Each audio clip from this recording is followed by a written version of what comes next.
Kita akan unboxing apakah yang ada di dalam kotak ini. Jangan lupa subscribe, like, and share.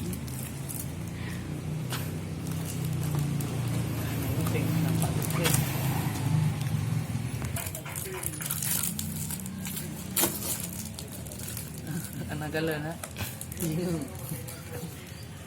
Jom bengo ni.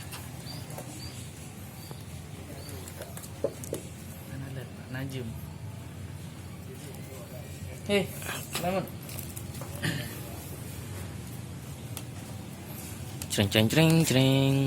Baik buka. Cereng cereng.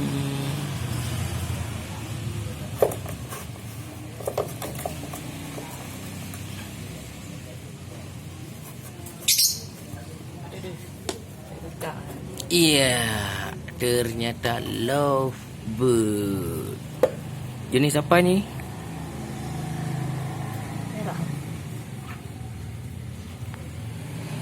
Mata. Tolong dijelaskan jenis apakah ini? Ini duda siap kawin. Rencana kita akan sandingkan dengan violet. Kita akan lihat hasilnya nanti. Apakah yang akan keluar yang dihasilkan oleh kedua mempelai ini. Karena ini masih baru, jadi kita coba pisahkan kandang dulu.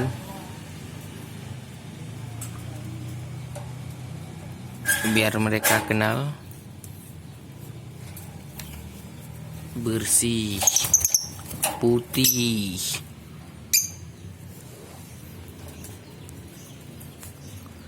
Oke, mari kita kenalkan dulu mereka.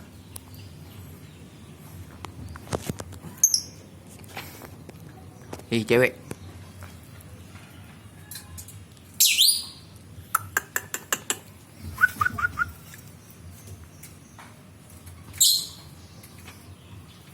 Ini mempelai wanitanya. Ini mempelai prianya. Yuk, mari kenalan dulu.